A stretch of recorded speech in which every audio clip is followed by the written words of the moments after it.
twarabakundaga turababura, ikivi cyanyu tuzacyusa, bana b'u Rwanda tuzahora iteka tubibuka.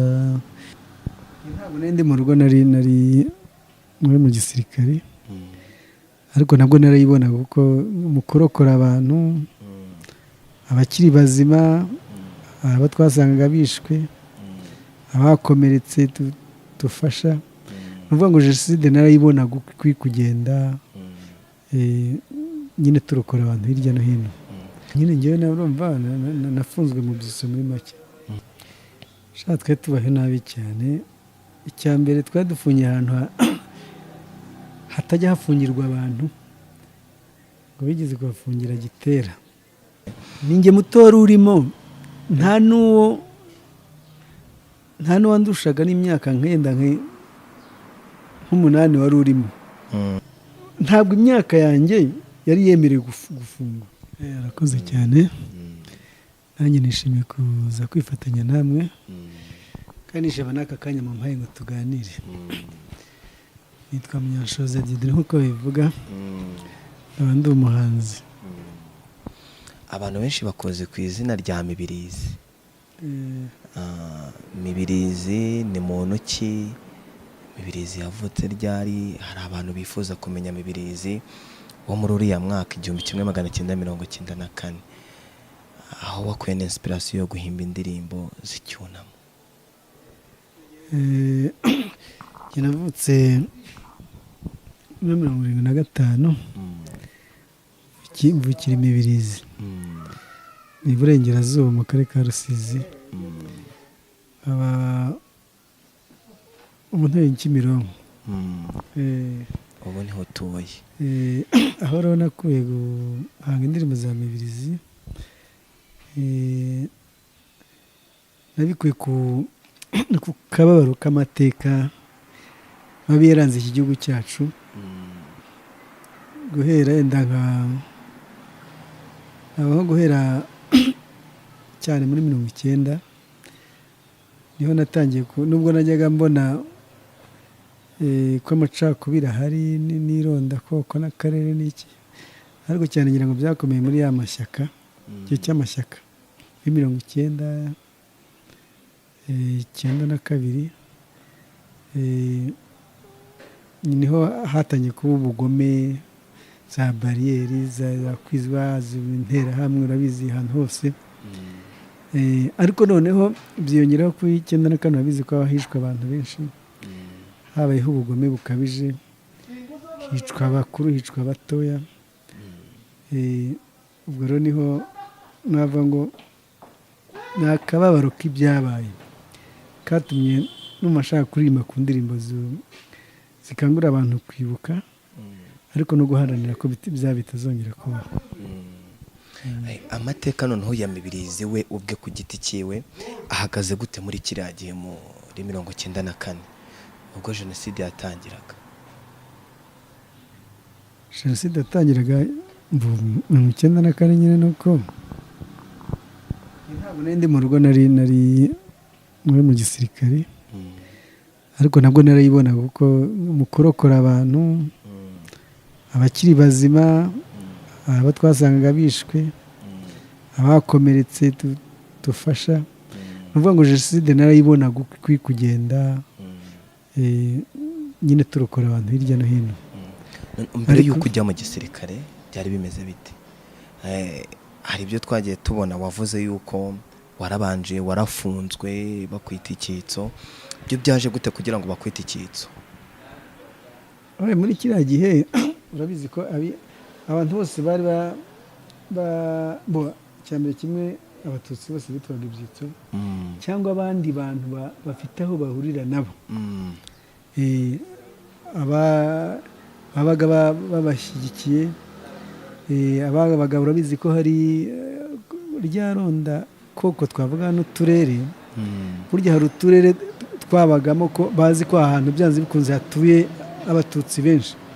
Icyo gihe n'uwo haturukaga niyo yabaga ari n'umuhutu, ariko urugero wenda wagiraga nka Ruhengeri bavuga ko uvuye Igitarama ni urugero ati ni Umunyenduga nawe ni icyitso kubera ko bazi ko aho hari agace kamwe bazi ngo haba benshi bigatuma n'abaho babyitirirwa.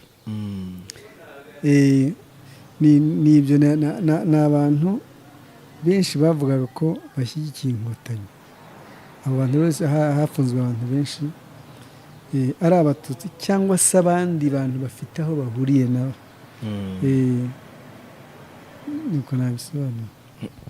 None ahantu noneho bagufashe bakagufungira wahavuye gute kugira ngo uvuge ati mfashe iya mbere ngiye mu gisirikare, wahavuye gute, byagenze gute kugira ngo have? Nyine ngewe urumva nafunzwe mu byitso muri make, noneho ufunguwe niho nashatse uburyo njya mu gisirikare. Ubwo watandukanyije gute ukavuga ngo ngiye ahangaha, uvuye aho bagufungiye mu byitso urahavuye, uravuze ati ngiye mu gisirikare. Icyo gihe wari ufite imyaka ingahe ku buryo uvuga ati ngiye mu gisirikare mfatiye iya mbere mu kwiyunga n'abandi tubohora igihugu? 13, 14, 13, 14 gutya. Ku myaka 13 uravuga tugiye mu gisirikare, ugiye gufatanya n'abandi kubohora igihugu. Yego. Noneho wowe noneho ku giti cyawe ubuzima noneho wabayeho muri uko gufungwa bwari bumeze bute? Abandi bantu mwari muri kumwe ubuzima bwari buhagaze gute mu gisirikare? Oya, mu gufungwa aho mwari mufungiye mwari mubayeho mute? Twe tubaho nabi cyane. Icya mbere twari dufungiye ahantu hatajya hafungirwa abantu ngo bigeze kubafungira Gitera. Hari hamaze igihe ni hasi mu kuzimu muri Kave. Ikindi ni imibereho, kurya nabi, kuba abo hejuru barakopaga. Urumva twari muri Kave, hejuru harafungiye abandi bagororwa, hari harimo amazi yatumanukiragaho, ku buryo n'umubare wari kuhafungirwa nk'ahantu hari gufungirwa umuntu umwe hajyaga abantu 10. Urumva hari uburyo bwo gufatwa nabi mu buryo bwo bucucike, gufatwa nabi mu buryo bw'imibereho, ibiribwa. Urumva kumara amezi 6 yose, ni ukuvuga ngo umunsi umwe nibwo twari hari umuceri n'ikirayi, ibirayi n'amashu. Ubundi hari ubugari n'ibishyimbo, bahindura igikoma kitagira isukari cy'amasaka. Ariko cyane cyane n'imibereho yo kuba hari ubwo hadutsemo macinya imara abantu benshi barapfuye. Ubwo nabwo ni uko harukokirana, utayirwaye nabwo ni umuntu yashimira Imana. Ikindi no kuba wari ufungiye kure y'iwanyu, nabwo ni nta makuru, uretse ko no gusura ntabwo abitwaga ibyizo ntabwo basurwaga. Urumva ni n'ubwo buzima kandi no gukubitwa akenshi ntabwo ari gukubitwa, habagaho nk'iyo bazanye amazi yo koga hari uburyo yenda mwarwaniraga, kubera bigatuma yenda hari abantu bakubitwa kubera izo mpamvu. Ni ibintu nk'ibyo mbese. Nta buzima bwari buhari bwiza. Nta buzima bwiza bwari buhari. Birumvikana. Noneho urubyiruko muri icyo gihe mwari mufunganywe muri ibyo byitso, bari bahari abo bafataga bose? Ninjye muto wari urimo, nta n'uwandushaga n'imyaka nkenda nk'umunani wari urimo. Bose bari bakuru, ninjye muto wari urimo, kuko n'imfunguye na benshi ni abasaza. Hari abantu bitwa Bashirakera, mujya mwumva umucuruzi witwaga Shyiracyera Michel wari ukomeye, mwumva bizima ba Gisagara Jean Bosco bari bakomeye hano i Kigali. Hari bitwa ni Kostra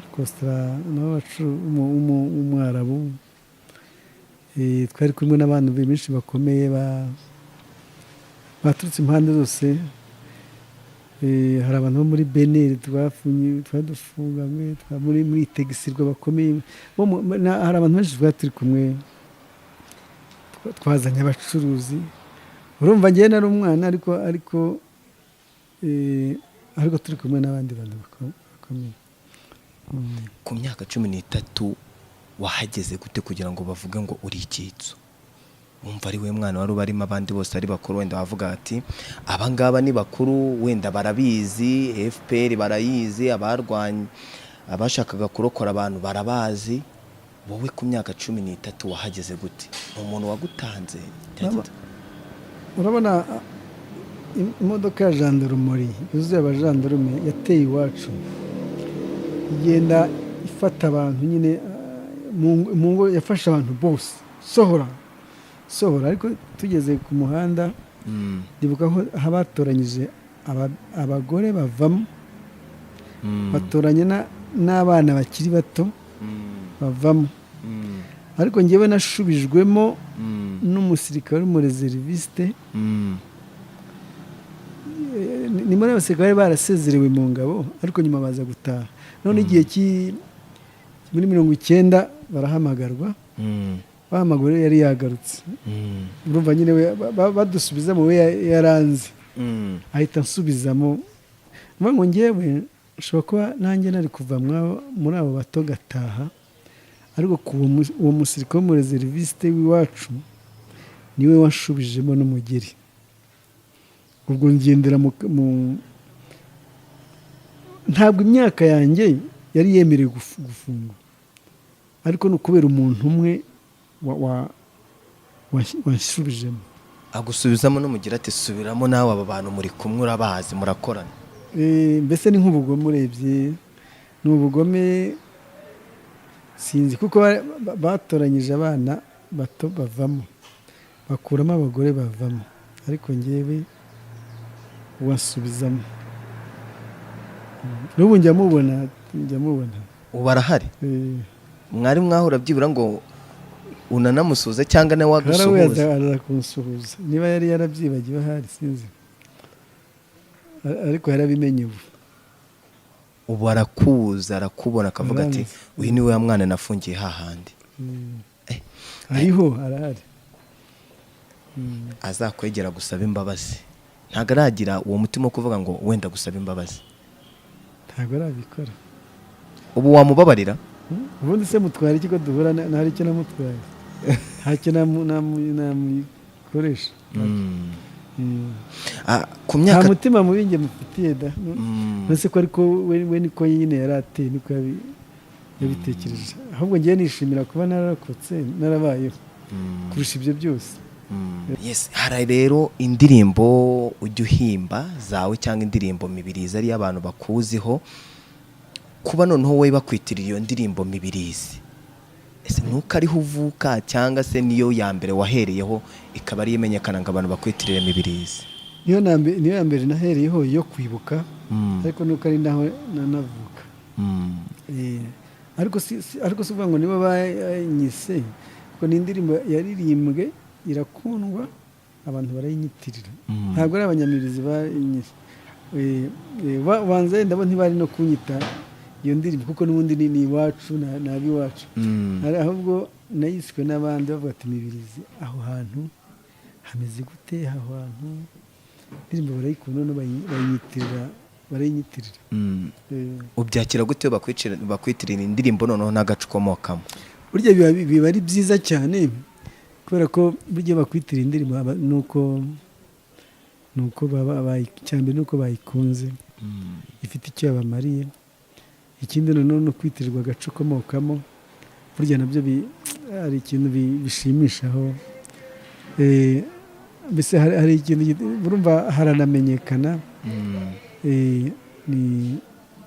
cyane cyane byishimiye kuko bituruka mu kuba ari igikorwa abantu bakunze bakakinyitirira. Ubwo hari n'ushobora kwitirirwa ibitari byiza, nabyo burya ntabwo ari byiza. Ubigenza ute noneho wowe? Nta karere muri iki gihugu cyangwa se reka mvuga uturere, imirenge, ahantu hose aho wagiye uhimba uvuga n'amazina y'abantu, ubigenza gute kugira ngo bari abantu bose ubabone, uturere indirimbo z'uturere uzihimbe? hari aho njya kwibuka abantu ntumirwa n'ahantu henshi, iyo ugezeyo ugiye kwifatanya nabo, urabizi muri gahunda zo kwibuka haba harimo ubuhamya, harimo ubutumwa bw'abayobozi, abahagarariye abarokotse. Ibyo byose biguha ishusho y'aho hantu, y'uburyo jenoside yakozwe, noneho ariko cyane cyane ubuhamya. Ibyo rero nibyo biguha kuba wakora indirimbo yaho. Hari byinshi uba wize umaze kumenya, ariko nubwo ubonye ubwo buhamya, nubwo wahagiye ukumva nawe wagize emotion yo kuba aho hantu nawe wabafasha kugira ngo amateka yawe ntazibagirane. Hari byinshi uba utazi, kuko burya ahantu utavuka utabaye, ni byiza ko biba ngombwa ko wiyambaza abantu bazi amateka, bayazi, bahabaye, mukaganira kugira ngo bagufashe mu byo uvuga kugira ngo bize kuba ukuri koko. Ikindi gice ni uko hari n'igihe babigusaba, dushimishwa no kumva indirimbo z'ahandi bavuga amateka yaho, bibuka abantu babo, natwe dufasha. Icyo gihe nkajyayo bakantembereza, hanyuma nkaza gukorera nyine indirimbo. Wowe ubwawe ku giti cyawe wavuze ko wabaye umusirikare, uri mu bashubije igihugu mu buryo, mu mbaraga zose ndetse no mu buto wari ufite. None iyo urebye uyu munsi igihugu aho kivuye n'aho kigeze, ubona urubyiruko ari iki noneho twagakwiye gukora kugira ngo jenoside itazongera kuba yakorewe Abatutsi 94? Icya mbere umuntu yakubanza akayishimira nk'intambwe yari imaze guterwa muri iyi myaka, uko uyibona noneho abantu baragenda, nta mavangura, nta macakubiri agihari, umuntu wese arisanzura mu mashuri, abana bariga bose, mbese ntawe uhejwe mu byiza byose, kereka hari winaniwe ahari, niko natekereza. Ndavuga ngo urubyiruko rero, iyo tuvuga aya mateka yoretse igihugu, amateka ya jenoside, urubyiruko rwarakoreshejwe, rukoreshwa mu bwicanyi, barushora mu bwicanyi, nabo bica bagenzi babo, bica abakuru n'abatoya. Ni ngombwa, ni byiza rero ko urubyiruko rw'ubu ngubu rwakosora icyo kintu, rukosore, kandi dufatanye guharanira icyatuma jenoside cyangwa se n'ingengabitekerezo itazongera muri iki gihugu cyacu. Iyi jenoside yabaye nta munyarwanda itakozeho, ariko ikintu nasaba urubyiruko ni uko urubyiruko rufite amahirwe cyane, baza ababyeyi babo barabizi, n'ubwo yenda bamwe simpamya ko ababyeyi babwiza kuri abana, ariko niyo batabwiza kuri abana, burya nabo amaherezo barabyimenyera, kuko bajya hano bakaganira n'abandi, bajya kwibuka, babumva radiyo, barakurikira. Niyo wakwanga kubwira umwana ukura, ariko amaherezo azabimenya. Bajya bishimira ibi byiza igihugu gifite, mu gihe abakuru bo babaye kuva kera, amateka y'u Rwanda babaye mu macakubiri, ari nayo nyine yoretse imbaga muri jenoside, ariko ubu ngubu bo bari mu gihugu cyiza kibakunda. Numva babumbatira ibyo byiza bafite, ayo mahirwe bafite, bakayakomeza, kuko twebwe turimo turagenda dusaza, hari abakuru kuturusha, natwe tumaze kuba abakuru, hari abato bari kuza. Icyambere ni bafatanye, bagira ubumwe, nicyo kintu cya mbere. Ikindi bakunda igihugu cyabo, barwanye icyo ari cyo cyose cyakongera kubashyira mu macakubiri, kandi dufatanye kwamagana umuntu wakongera kudusubiza inyuma. ntekereza ko ari muri make ntibishimira amahirwe bafite bayabyaza umusaruro. Ikindi nibafatanye bubake ubumwe, biyubakire ejo hazaza heza, kuko hari generasiyo yabayeho, hari raporo izatanga y'ibyo yakoze. Ni generasiyo nayo ihari, nayo hari ibyo izabazwa. Byaba byiza yazabazwa ivuga ati igihugu twasanze cyarasenywe ariko twebwe twaracyubatse. Numva ari uko abantu babayeho, hari raporo bazajya bagenda batanga buri muntu wese y'ibyo yakoze. Kandi burya hari ibyo tubaza, ubazwa kugira icyo wimarira no kugira icyo umarira abandi n'igihugu. Ibyo bintu nimariye iki ngewe? Isaho sindi mu macakubiri, aho sindi mu bitekerezo bibi. Ese muri ngewe hari icyo abantu bamvomamo? Hari akamaro ngiriye abandi? Ese iyo bavuga intwari, iyo bavuga abitanze, ese aho ngewe nanjye hari uruhare nagira, nanjye hari umusanzu nanjye natanga kugira ngo nanjye nzagire, nanjye nzatwe ko ari icyo nanjye nabereyeho nk'umunyarwanda. Icya kabiri kuva ati noneho isi igihugu cyanjye nk'umunyarwanda hari indangagaciro ziranga umunyarwanda. Ese ibihugu hari icyo nanjye nabazwa, nzavuga nk'igihugu ko nanjye ari cyo nkimariye. Ese ngiye ahandi nk'umunyarwanda nagaragaza ubunyarwanda gute? Nagaragaza agaciro k'u Rwanda gute? Naruhisha ishema gute? Ibyo ngibyo byose bisaba ubutwari bwo kugira ibyo wigomwa kugira ngo bigereho. Ikindi dufite rero n'Imana iri hejuru ya byose. Burya iyo udakunda igihugu ntuba ukunda n'Imana. Iyo udakunda bagenzi bawe nta nubwo n'Imana ibikunda. Ntekereza ko urubyiruko rwose mufate iya mbere kuba aba mbere, guhesha ishema u Rwanda kuba imbere, no kwihesha ishema mu bikuranga. Hari umuntu ukubona gutya cyangwa nanjye uko nkubona akibaza ngo uri umwana wa kangahe mu muryango? Dieudonné ni umwana wa gatatu. Wa gatatu. Abavandimwe bose bariho? Twavutse turi 9. Ndavuga nyine kuri data na mama. Twavutse turi 9. Abahungu 5 n'abakobwa 4. Umukobwa umwe witwa Zaninka, mukuru wanjye witwa Kageme Eustache, Karangwa, barumuna banjye 2 witwa Karangwa n'itwa Musonera. Abo bazize jenoside nabo nasanze barapfuye. Hanyuma na umubyeyi we yapfuye nyuma, ariko nawe ni ibikomere kubera ko ababizi babanye mu nkambi Nyarushishi. Mama barabanye, bazi ko yari yarakomeretse cyane, yari n'umurwayi cyane. Ariko nyuma yaje gupfa nyuma ya jenoside, ariko nawe ni ibikomere bya jenoside. Nabo ngabo abandi bapfuye urupfu rusanzwe. Wihangane. Ariko mu bo tuvukana hari mushiki wanjye dusigaranye, ariko ntabwo ari ino, ngira ngo ari hanze, ari muri Amerika. Wumvishije amateka menshi, warayasomye, warabibonye. Mu ndirimbo wahimbye, mu ndirimbo uhimba, nihe ndirimbo yakugoye guhimba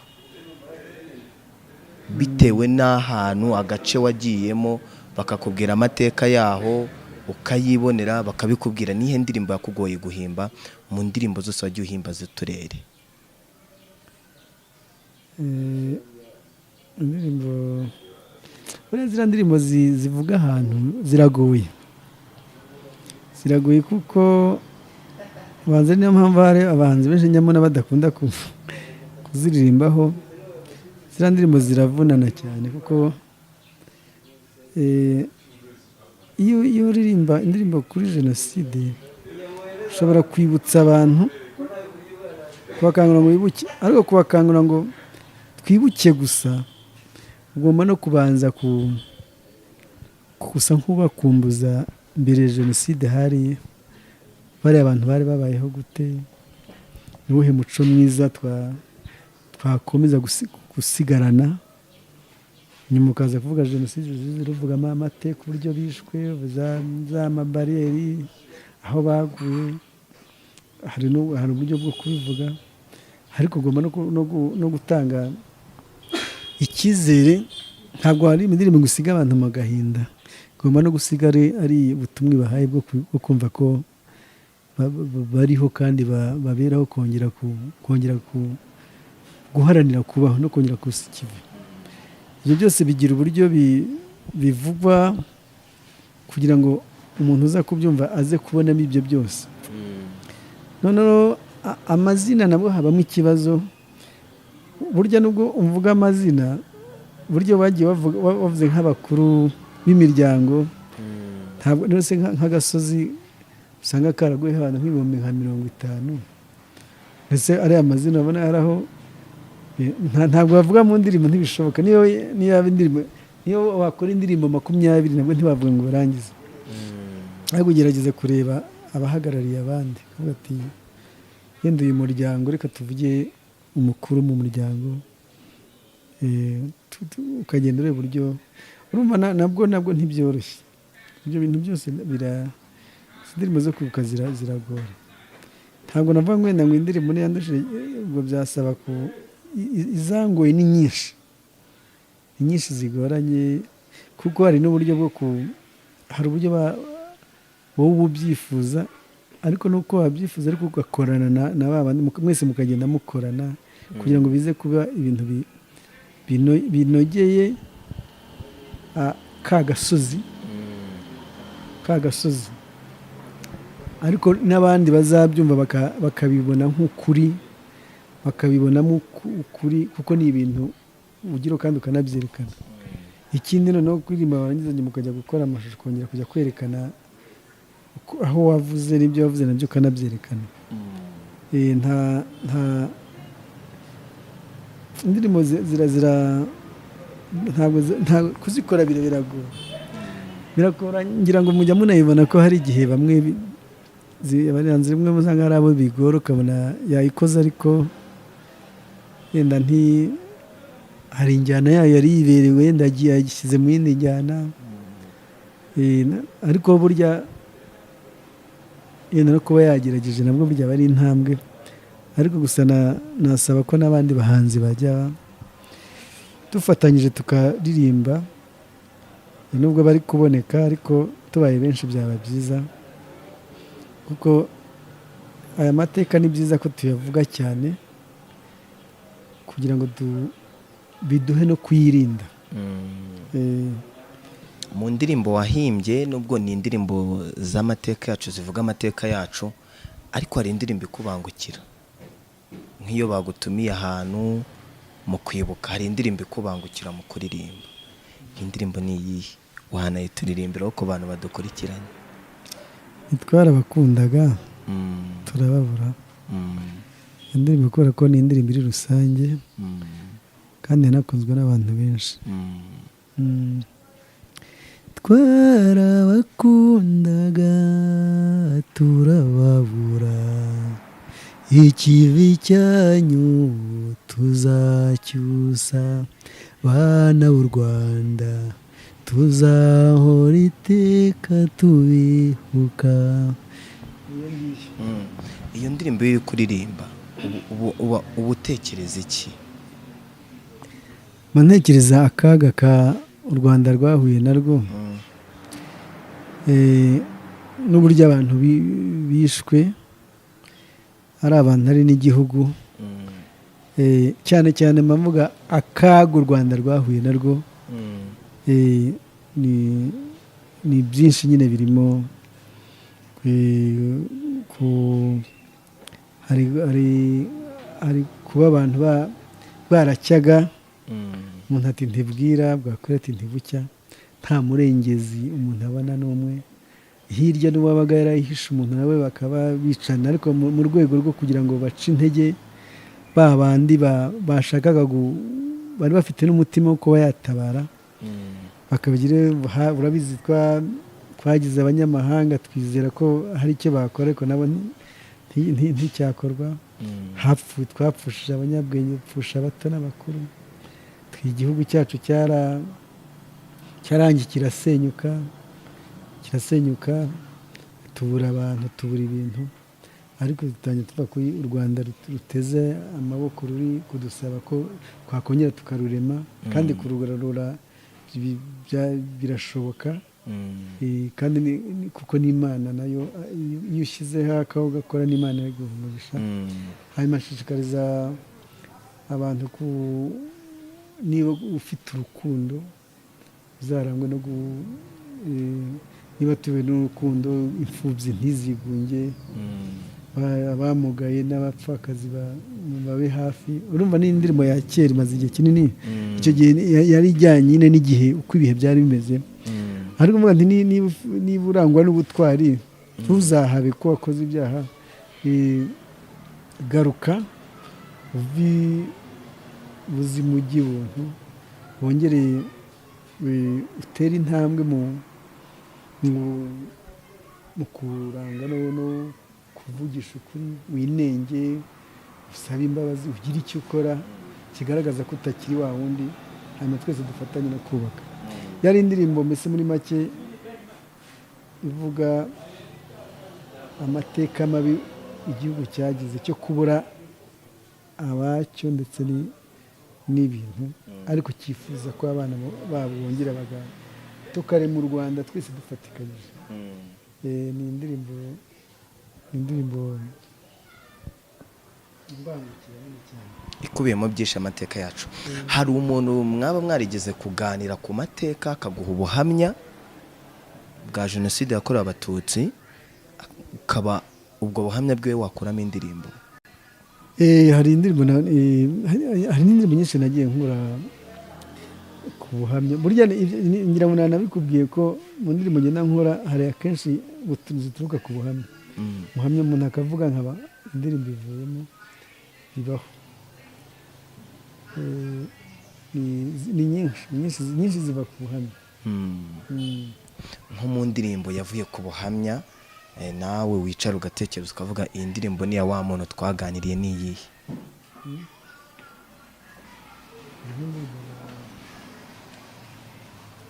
Nigeze gukora nk'indirimbo ya Nyanza ya Butare, nyine za Mugote, zose zagiye ziva ku buhamya. Yes, reka nkomeze nihanganishe abanyarwanda muri rusange muri ibi bihe turimo. Turacyari kumwe na Munyeshoza, ndakeka n'ubutane tuguhamagara uzatwitaba, ariko muri no minsi ntago twagenda wenda tutakivuzeho abahanzi bagiye bagaragara nabo mu gushishikariza mu ndirimbo baririmbaga, bigatuma n'abazumva bagira motivasiyo yo gukora jenoside yakorewe Abatutsi 94. Ubu abahanzi bo wabagiriye ihe nama nkawe nko mu gicurimo cy'ubuhanzi? Ngira ngo abahanzi bashishikaje jenoside ni cyambere navuga ko baduhemukiye u Rwanda, ariko bahemukira n'abahanzi twebwe. Kubera ko ngira ngo umuhanzi ubundi ni umuntu utanga ubutumwa kandi bukagera kure kandi bukaramba bukamara n'igihe kinini cyane. Nuvuga ngo ubwo butumwa iyo burimo ibibi burimbura abantu, iyo burimo ibyiza bwubaka abantu bikabagira akamaro. Kuba barafashe iya mbere mu gushishikariza abantu gukora jenoside, navuga ko nabo turabagaya. Ngira ngo kandi natangaje ko hari n'abahanzi b'abahanga, abahanzi bazwi. Ni ukuvuga ngo rero abahanzi ubu twari dufite icyuho gikomeye twasigiwe n'abandi bahanzi. Twagombaga gukora ibishoboka byose kugira ngo nibura tukizibe. Ariko nubwo tuvuga ngo abahanzi bamwe bashigaje gukora jenoside, hari n'abandi ariko barimbye amahoro, benshi baranabizize nabo, ubwo hari abanzi bazize jenoside, hari n'abandi bayizize kubera ibitekerezo byabo, kubera uko bari bameze. Abo rero dufite umwanya wo kugira ngo dukosore, dukore ibihangano byubaka, dukore ibihangano byibuka, dukore ibihangano byamagana ikibi, ariko cyane cyane dufatanye kurwanya ko jenoside yazongera kubaho, cyane cyane byibumbiye muri kwibuka twiyubaka. Wagiye mu gisirikare, ugiye kurwanira igihugu, ugiye kubohoza igihugu, ufite uwo mutima, ubigeraho, uri muzima uyu munsi. Iyo ubona noneho turi mu gihugu tuvuga ngo aba bantu bagizemo uruhare kugira ngo uyu munsi igihugu cyacu kibe kiri uko kimeze uyu munsi, nawe urimo, utekereza iki iyo wicaye ubona abanyarwanda tumeze neza, ubona igihugu cyarongeye kikiyubaka, mu byo waharaniye warabigezeho, nka Munyenshoza uba wumva umeze ute mu mutima wawe? Birumvikana ko mba mfite ibyishimo, ariko bikanantera ibyiringiro by'uko ejo ari heza. Mu by'ukuri ndebye urubyiruko dufite, mvugo nyine ntihaburamo, ariko urubyiruko rufite gahunda nziza. Iyo ndebye ku gihugu cyacu kiri ku ruhando, urabona mu bintu byinshi igihugu cyacu kiza imbere. N'ibi turi mu cyorezo cya covid, urabona ko hari byinshi tumaze kugeraho, nk'izi nkingo zimaze kuboneka, hari ibihugu byinshi batarazibona, hari umutekano, urabona turiyambazwa.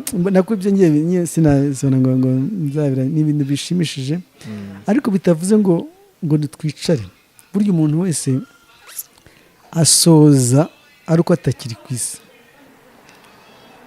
Kereka yenda nk'umusaza warengeje imyaka 90, 100, yenda uwo ntiwamurenganya kuko hari aho yenda bamaze ariko umuntu wese ugitekereza, gifite ubwenge, aracyakeneye gutanga umusanzu ku mpaka.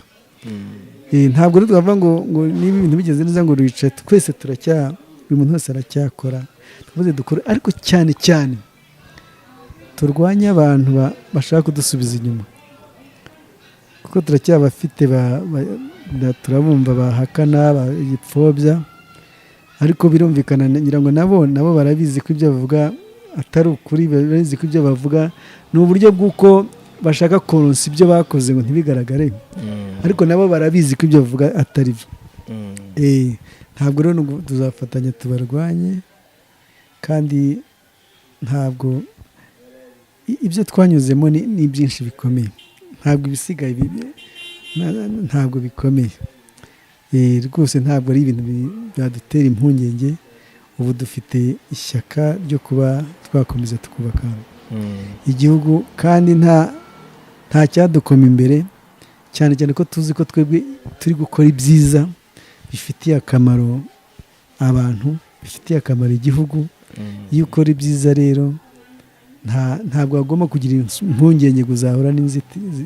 Yego inzitizi zizabaho, ariko ntizikomeze kwitambukira, kandi tukazatambuka, nubwo byaba ari aho bidindiza buhoro buhoro, ariko bigira bikarangira.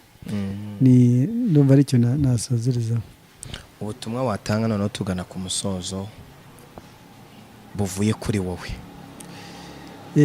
Muri iki gihe twibuka jenoside, cya mbere ni ugukomeza no kwihanganisha ababuze ababo.